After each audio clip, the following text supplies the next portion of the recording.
The air is thin up here. You can feel it before you even open your eyes. That slight tightness in the chest, the way each breath asks a little more of you than it usually does. The altitude is somewhere around 8,000 feet, and the mountain doesn't care whether you're ready for it. The mountain has been here for 65 million years. You've been here for about 20 minutes. Around you, the world drops away in every direction. To the east, a jungle so dense and dark it looks almost black from this height. A rolling carpet of green that swallows the valleys and rivers below until there is nothing left but vegetation, the kind of forest that has no interest in being crossed. To the west, the land falls in dramatic stone terraces, layer upon layer of them, each one carved by human hands into something impossible. Gardens hanging in mid-air, platforms jutting from vertical cliff faces, retaining walls built from stones that weigh as much as a car and fit together so precisely that you couldn't slide a piece of paper between them. No mortar, no cement, just stone on stone, fitted perfectly for 500 years in one of the most seismically active places on Earth. Below you, the river bends. You can see it from here, the Urubamba, a silver thread winding through the canyon floor 4,000 feet below, so far down it barely makes a sound. The Quechua people who lived in these mountains called it the Sacred Valley. They understood something about geography that modern engineers still study, that this bend in the river, this exact alignment of mountain and cloud and canyon, created a microclimate unlike anything else in the Andes. Warmer in winter, cooler in summer, protected from frost by the particular way cold air pulled and drained away. It was as if someone had found the one place in the Andes where everything worked. And someone had. Someone had. Many someones. For nearly 200 years they lived here, worked here, prayed here, and then, one day, they were simply gone. The terraces went to seed. The jungle crept back. The stones began to moss over. For 350 years this city, this breathtaking, impossible city, sat hidden in plain sight, 10,000 feet up in the clouds, known only to the few local families who grazed their animals on its ancient terraces, who built their huts against its walls, and knew it simply as a place you didn't talk about to outsiders. And then, in the summer of 1911, a Yale historian climbed up here on a tip from a local farmer, and the world changed. Here's the thing though, the world changed in a very particular way, and most of what you think you know about that moment, about this city, about what it was and why it was built and what happened to it, is wrong. Not a little wrong, not slightly misremembered, wrong in the way that a story gets wrong when it's been told and retold through the lens of the person doing the telling, rather than the people who actually lived it. Tonight you're going to find out what actually happened here. And it's stranger and more human and more alive than anything you've been told before. Welcome back. Or maybe this is your first time here. Either way, I'm glad you found your way to Hidden Past Revealed. A lot of people who listen to this channel are in bed right now doing exactly what I hope you're doing. Letting the day go, letting the noise quiet down, letting a story carry you somewhere else so that sleep can find you a little easier. That's exactly what this channel is made for. If you haven't subscribed yet, take 2 seconds before you close your eyes. Subscribing means that the next time you need this, something new will be waiting for you. It genuinely helps more than you know. And if you're listening from somewhere interesting tonight, whether it's a city apartment or a farmhouse or somewhere out in the world entirely, drop the location and the time in the comments. I read every single one of them, and I find them quietly wonderful. Now, let's go back to the mountain. The name most people know, Machu Picchu, was not what the people who built it called it. That's the first thing to understand, and it matters more than it might seem. Most people assume that the name Machu Picchu is ancient, that it's the original name, that it carries within it some secret meaning that unlocks the purpose of the city. The truth is considerably more mundane, and also, in its own way, more interesting. Machu Picchu is simply Quechua for Old Peak or Old Mountain. It's the name of the mountain the city sits beside. The Spanish didn't name it. A Yale historian didn't name it. The local farmers who'd been living with it for generations just called it by the name of the mountain it was attached to. The same way you might say, I live on the hill behind the old water tower. It's a description, a geographical marker, not a title. The city itself, the actual city, the one the Inca built and lived in and understood as a specific, intentional, politically significant place, may have had a different name entirely. Some scholars believe it was called Lactapata, meaning town on the hillside. Others think the evidence points to Huayna Picchu, the name of the younger mountain that rises dramatically behind the ruins. The Inca Empire kept meticulous records using a system of knotted strings called quipus, a technology so sophisticated that researchers are still working on decoding it. But those records, and most of the written memory of Inca civilization, were systematically destroyed in the decades following the Spanish conquest. So the name the Inca used for this specific city, if there was a single definitive one, is one of the many things we simply don't know. What most people also don't know is that the city wasn't lost in any dramatic sense. It wasn't buried by a volcanic eruption. It wasn't swallowed by an earthquake. It wasn't forgotten by everyone. The local Quechua-speaking communities in the region knew perfectly well where it was. The Aguiar family had been farming the lower terraces for years when Hiram Bingham arrived in 1911. A young boy named Pablito Alvarez, the son of one of those farmers, was the one who actually led Bingham up the mountain on that July morning. He was around 11 years old. He'd been up here dozens of times. For him, it wasn't a discovery. It was Tuesday, the myth of discovery. The bold American explorer hacking through virgin jungle to find a lost city is precisely the kind of story that the early 20th century loved to tell about itself and its heroes. It maps perfectly onto the colonial logic of the era, that nothing is truly found until a Western, educated, preferably white man finds it and writes it down. What Bingham actually did, and it was genuinely significant, was introduce this place to the world outside the Andes. He photographed it. He documented it. He brought it to the attention of National Geographic magazine, which devoted an entire issue to it in 1913, the largest single-issue publication the magazine had run up to that point. He made Machu Picchu famous. But he didn't discover it. He was simply the latest in a long line of people who knew it was there. Here's where the story gets genuinely interesting, though, because once you strip away the mythology of discovery, what you're left with is a question that's actually much harder and much more fascinating. What was this place? Why did the Inca build a city here of all places? Who lived inside it? And why did they leave? The Inca built fast. That's one of the first things you need to know about them to understand Machu Picchu.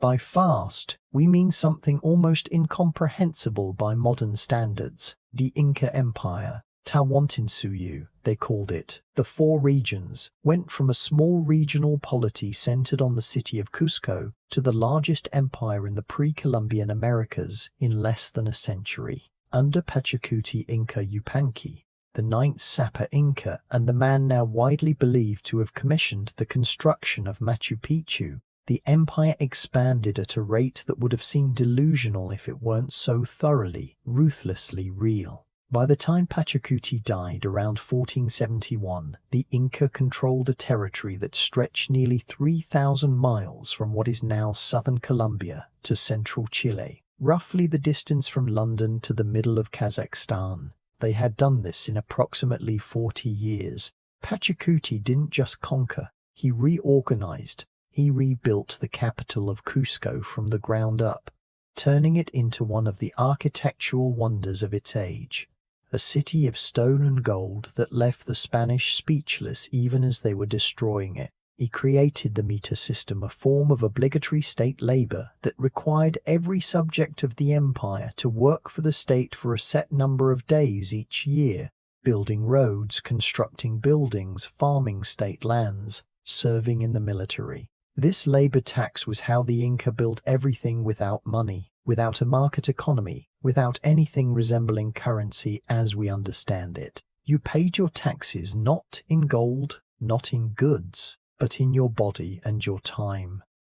It was this system that built Machu Picchu, and it built it quickly. The archaeological consensus now places the major construction phase between roughly 1450 and 1470 CE, meaning the core of the city was raised in approximately 20 years. To understand what that means, you need to stand in front of one of the walls here and really look at it. The stones are massive. Some of the foundation blocks weigh 20 tons, and they were quarried from the mountains nearby, moved without wheels or iron tools, and fitted with a precision that still humbles modern stonemasons. Each stone was shaped using harder stones as hammers and abraders, ground and tested against its neighbor thousands of times until the fit was perfect. The walls curve slightly, sloping inward in a technique called battered construction that makes them earthquake resistant.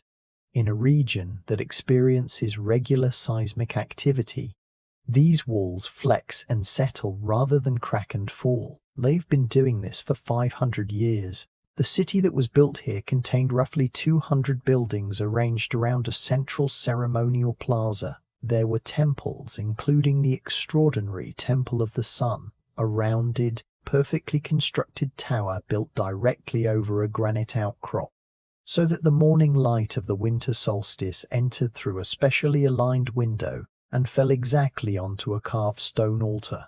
There were residential compounds, storage buildings, and a series of interconnected fountains that channeled water from a natural spring on the mountain above down through the city in a continuous cascade, providing fresh running water to every section of the site.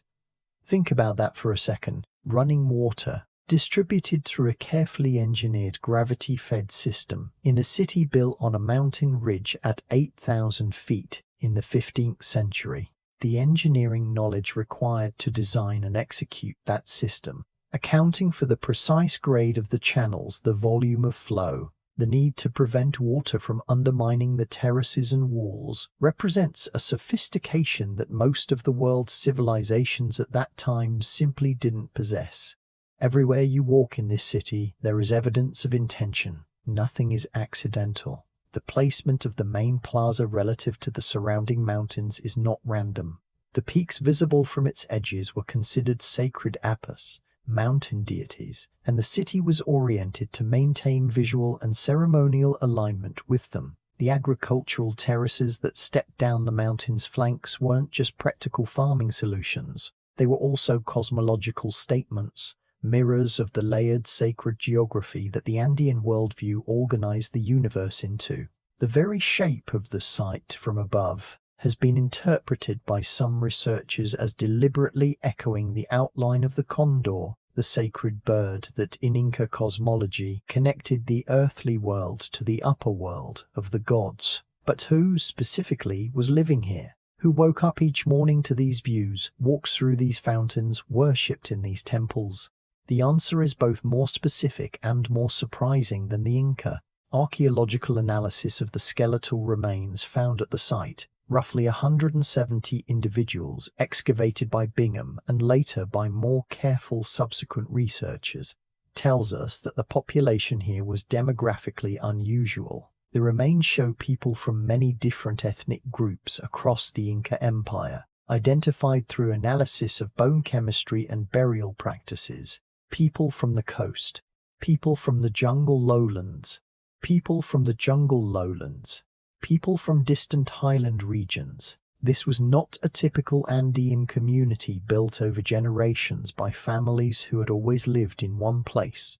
This was an assembled population, people brought here deliberately from all over the empire to serve a specific purpose. The current leading interpretation, developed most thoroughly by the archaeologist John Rowe and later supported and refined by Richard Berger and Lucy Salazar at Yale, is that Machu Picchu was a royal estate, the private country retreat of Pachacuti himself, and then of his descendants in what the Inca called his Panica, his royal lineage group. In the Inca system, when a Sapa Inca died, his mummy was kept in Cusco and continued to be treated as an active participant in political and religious life, receiving visitors, attending ceremonies, holding title to all the lands and wealth accumulated during his lifetime. His descendants formed the Panaka and maintained the cult of the royal mummy, administering his estate on behalf of the dead king. Machu Picchu, in this model, was part of Pachacuti's estate, a place where members of the royal family and the people who served them lived, farmed, prayed, and maintained the ritual life of the royal lineage. This is a difficult concept to hold in Western terms, because we don't have anything quite like it. Imagine if, when a president or a king died, their entire staff, their cooks and servants and advisors and priests, continued working, continued maintaining the estate, continued performing the rituals associated with that person's memory for generations. Imagine the dead king's portfolio of real estate remaining in his name, administered by his descendants, undistributed and intact until the end of time. That was the Inca system, and it meant that by the time the Spanish arrived in 1532, the accumulated land holdings of all the previous Sapa Inca who had died since the empire's founding were enormous, vast tracts of the best farmland in the Andes, all locked up in the estates of the dead, unavailable to be redistributed or reassigned. Some historians believe this systemic problem, the impossibility of acquiring new wealth through inheritance in a society where the dead never let go, was actually one of the structural pressures that drove the Inca to keep conquering new territory. You couldn't inherit a dead king's estate, so the only way to build new wealth was to build a new empire. Machu Picchu then wasn't just a city. It was a statement about kingship, about divinity, about the relationship between the living and the dead, about power and landscape and the cosmos. Every stone placed, every fountain carved, every terrace leveled was part of an argument that Pachacuti was making about who he was and what his rule meant. The mountain wasn't just where the city was built. The mountain was part of the city. Here's what the evidence actually shows about why the city was abandoned. And it's not what you've probably heard. The popular explanation, the one that gets repeated in travel guides and documentary voiceovers, goes something like this. The Spanish arrived, the Inca retreated, and Machu Picchu was abandoned and forgotten. But this version collapses a much more complicated sequence of events into a tidy narrative, and in doing so it loses the most haunting part of the story. The Spanish conquest of the Inca Empire began in 1532 when Francisco Pizarro and a force of fewer than 200 men captured the Sapa Inca Atahualpa at Cajamarca. What followed was not a clean military defeat. It was a catastrophic unraveling of a civilization that had never encountered horses, steel weapons, firearms, or most crucially, the diseases that European contact inevitably brought. Smallpox had actually reached the Inca Empire before Pizarro did. It arrived in the late 1520s, brought by contact with Spanish settlements further north, and moved through the population with devastating speed. It killed an estimated 60 to 90% of the people in some regions. It killed the Sapa Inca Huayna Capac and many members of the royal family, triggering the succession crisis and civil war between his sons Huaxca and Atahualpa that was still raging when Pizarro arrived. The Spanish didn't simply conquer a functioning empire. They walked into the wreckage of a civilization that had already been hit by something it had no defenses against. In this context, what happened to Machu Picchu is both more mundane and more sorrowful. The city didn't fall in battle. It was simply no longer viable. The Panaka of Pachacuti, the royal lineage group that maintained the estate, performed the rituals, grew the food, kept the fountains running, was devastated by smallpox and then further destroyed by the political chaos of the conquest. The people who remained fled. Some went to Vilcabamba, the jungle region where the last Inca resistance held out for 40 years under a series of increasingly desperate rulers. Some probably scattered into the countryside, absorbed into other communities. their specific identity as servants of Pachacuti's estate lost in the general catastrophe. The Spanish, for their part, were focused on Cusco and the coast. They didn't push into the high Andes in any systematic way for decades. By the time they did, the city on the mountain had already been empty for a generation. The jungle was already moving in. The terraces were already silting up. What makes this haunting is the specificity of the abandonment. When archaeologists excavated the site, they found, in the residential structures, in the storage buildings, in the ceremonial spaces, almost no artifacts. No gold, no textiles, no personal items of any kind. The llamas were gone. The food stores were empty. This was not an emergency flight, a sudden evacuation in the face of approaching soldiers. The people who left Machu Picchu left carefully. They took everything portable with them. They stripped the buildings of their movable contents. They left the stones and the fountains and the carved rock altars because those, of course, could not be moved. But everything else went with them. This tells us something deeply moving about the people who departed. They knew they were leaving. They had time to prepare. They made the decision collectively, or someone made it for them, and they packed the sacred items, the ritual objects, the royal textiles, the gold implements of worship, and they carried them away from the mountain, and they never came back. Did they know, as they walked down those last stone stairways, that the city would stand empty for centuries? Did they believe they were coming back when things stabilized, only to find that things never did? Did they grieve the leaving the way you grieve any permanent departure from a place where you've built your life? We don't know. The quippers that might have told us are gone. The voices are gone. What remains is the architecture of a departure. Empty rooms, cold hearths, and the extraordinary, patient stillness of stone. The jungle came back slowly. The cloud forest, which receives abundant rainfall and grows with a voracious persistence, began reclaiming the terraces within a few decades. Within a century, the site was substantially overgrown, visible if you knew where to look, but green-draped and quiet. The stone walls blurred by moss and fern and the roots of trees that had found their way into every crack.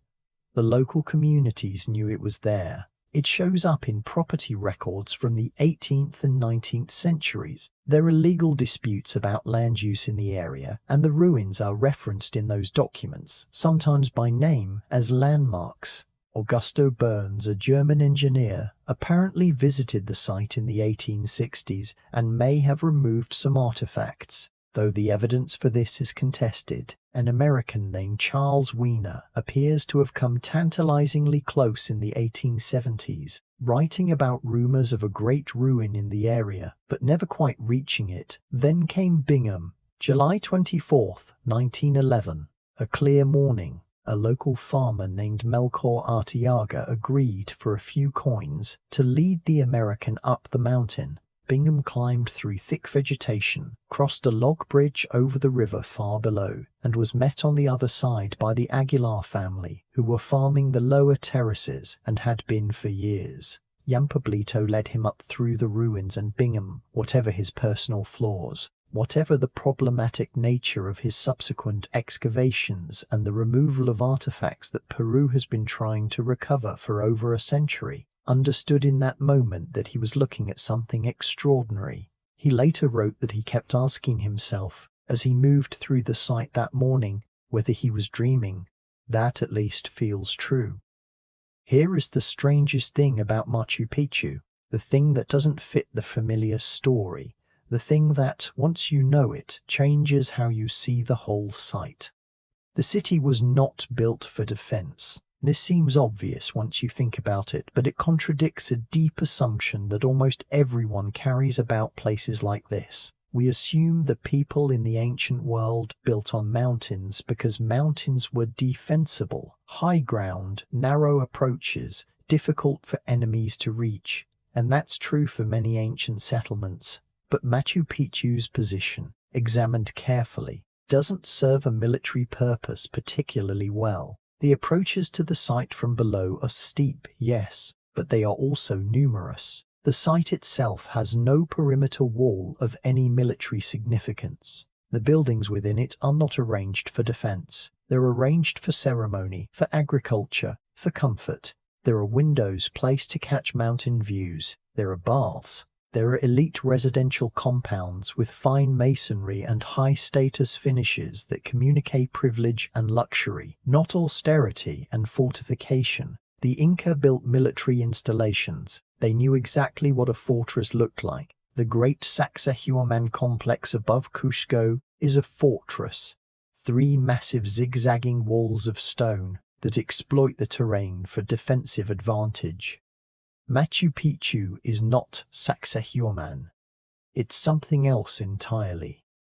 The mountain position served different purposes. Altitude was sacred in Andean cosmology.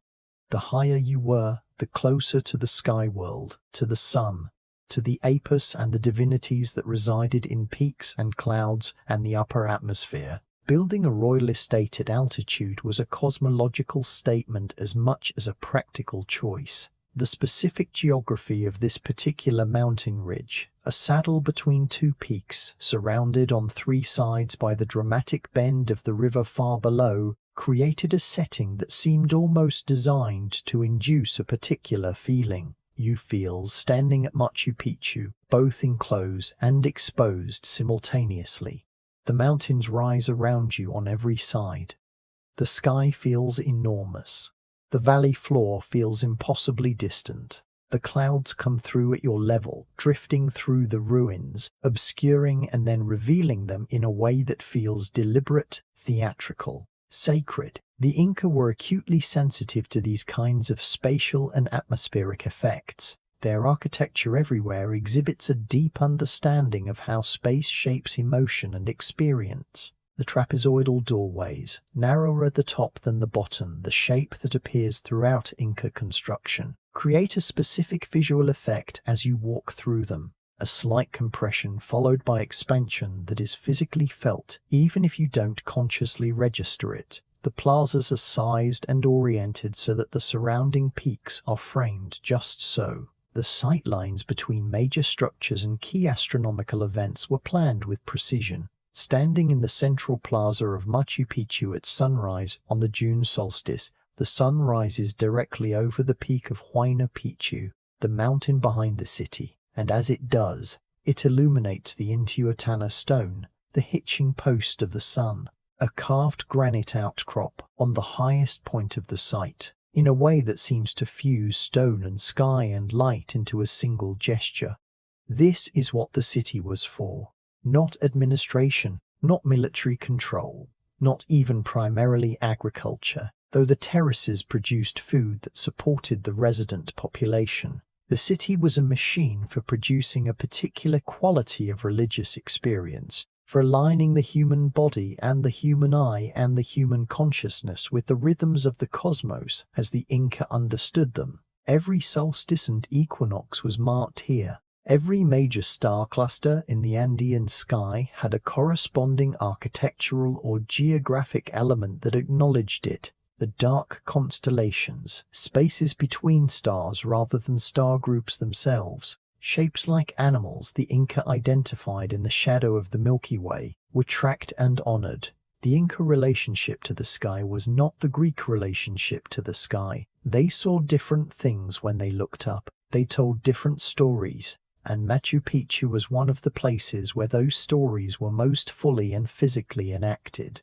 There is a particular moment that researchers have documented, a moment that no tourist brochure quite captures the strangeness of. At the winter solstice, June, in the southern hemisphere, the sun reaches its northernmost point in the sky as seen from these latitudes. The Inca celebrated this as the Festival of the Sun, Inti Raymi, one of the most important ceremonies of the year. In Cusco, the ceremony was elaborate and public, involving thousands of participants. At Machu Picchu, the ceremony was more intimate, appropriate to a royal estate rather than an imperial capital.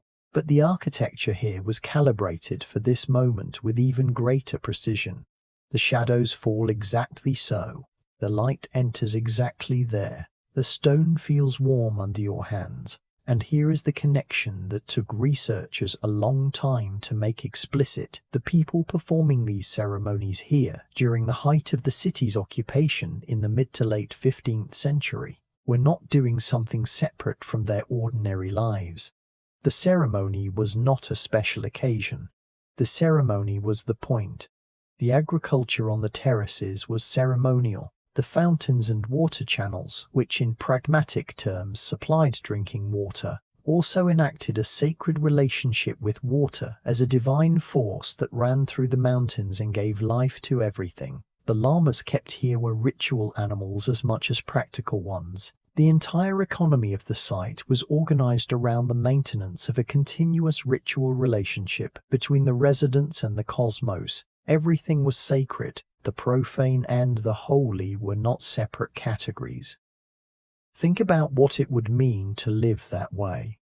To wake up each morning in a city where the architecture itself was a prayer, where every fountain you drank from was a ritual act, where the terraces you tended were growing sacred corn for sacred ceremonies as much as for food, where the mountains around you were living presences with names and personalities and desires.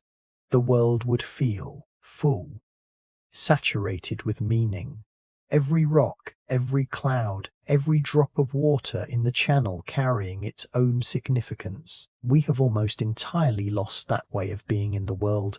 We've traded it for something, for efficiency, for scientific explanation, for the particular kind of freedom that comes from a disenchanted universe where nothing means anything unless we decide it does. That trade has given us extraordinary things. It has also cost us something. Lie still for a moment and let that idea settle. We build things to outlast us. The Inca built this city knowing that stone lasts, knowing that their walls would still be standing long after the people inside them were gone. The irony is extraordinary. The city was built to house a living royal cult, to maintain the ongoing presence of a dead king in the life of his people. It was built as a monument to continuity, and then the people inside it dispersed, and the cult ended, and the dead king's memory was finally extinguished, and the stones are still there. The thing that was built to serve continuity is what remains when the continuity broke. But here is what those stones have become. Something the Inca could not have imagined and would probably not have understood. Every year, nearly 1 million people make their way to this mountain ridge from every country in the world. They come for different reasons. Some are curious, some are spiritual pilgrims, some are photographers chasing a particular angle of the light. Some are hikers who have walked 4 days along the Inca Trail to arrive exactly here, exactly at dawn, exactly in time to watch the cloud forest glow orange. Some are just checking it off a list. But all of them, every single one of them, stand in the central plaza and feel something. Even the most skeptical, even the most jaded, even the ones who came primarily for the Instagram post find themselves quieted, find themselves looking out over the ruins and the jungle and the mountains and the river so far below and feeling small in a way that doesn't feel bad, small in the way that children feel small. That open, wondering smallness that is the opposite of anxious. What Pachacuti was trying to create with this mountain and these stones and these sightlines was a place where human beings would be reliably brought into contact with something larger than themselves. He succeeded, though not in any way he would have recognized. The ceremony he designed for this place died with his empire. The cosmology that gave it meaning was systematically destroyed over the following century. But the effect of standing here, of being held by these mountains, of feeling the altitude and the history and the extraordinary beauty of the placement, that effect persisted. It persisted through the centuries of abandonment. It persisted through the cloud forest growing back over the terraces. It persists today in every person who stands at the sun gate in the early morning and watches the city emerge from mist below them and feels for a moment whatever it is that human beings feel when they encounter something made by other human beings that exceeds easy understanding, what the ancestors who built this place were reaching toward. The feeling of being embedded in something vast and old and meaningful is the same thing we're still reaching toward in every cathedral and concert hall and mountain hike and quiet hour before dawn, when the world is still and we feel briefly the particular aliveness of being conscious and small and here. Your room is quiet now. Think of your breath for a moment, just the breath, moving in and moving out, the way it has been doing since you were born, steady and patient and entirely automatic. Below your window or above it, or somewhere in the particular geography of wherever you are, the world is arranging itself into night. Somewhere, water is moving through a channel in the dark. Somewhere, a mountain is being slowly shaped by the same forces that shapes the Andes, plate meeting plate, pressure finding release, stone yielding to time. The Inca cut their stones by hand. They tested each surface by pressing one rock against another and feeling where the contact was imperfect, then grinding until the imperfection was gone. They did this in all weathers, on a mountain ridge at 8,000 feet, with the wind coming through the saddle and the clouds moving at eye level. They worked with their hands and their eyes and their sense of touch, and they built something that is still standing. You are lying on something built by human hands. You are in a room constructed by people who measured and cut and fitted, the way people have been doing since the first shelter was raised against the first cold night. The ceiling above you is a kind of technology. The warmth of your bed is a kind of achievement. The quiet around you is not nothing. It is the accumulated effort of every generation that built toward comfort, toward safety, toward the possibility of rest. The Inca night at Machu Picchu would have been extraordinary. No light pollution. 10,000 feet of altitude means the air is thinner, drier, clearer. The stars would have been everything. Every dark constellation. The Milky Way so bright it cast a shadow. The Southern Cross rotating slowly over the mountains, marking time in the ancient way, the way that time was marked before clocks, before calendars, before anything but the turning of the sky. People lay down under that sky. They pulled their cloaks around them. They let the altitude carry them down towards sleep, and the mountain held them while they went.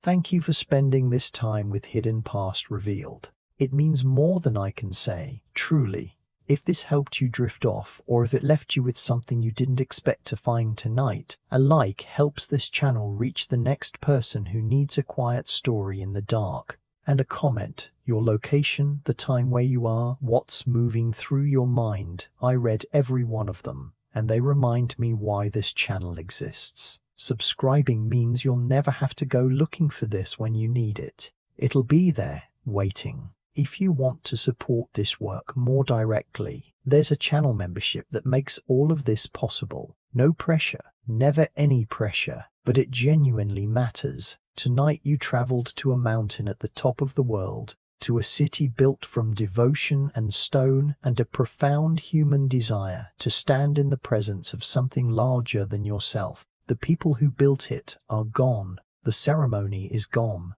The language of the Quipus is still being unraveled, slowly, by patient hands. But the stones are still there. The mountains are still there. The mountains are still there. The river is still bending through the valley 4,000 feet below. And you, right now, are part of a line that reaches all the way back to the first human being who lay down under the stars and felt the earth hold them up and thought, this moment, this sky. Sleep well. You're right where you're supposed to be.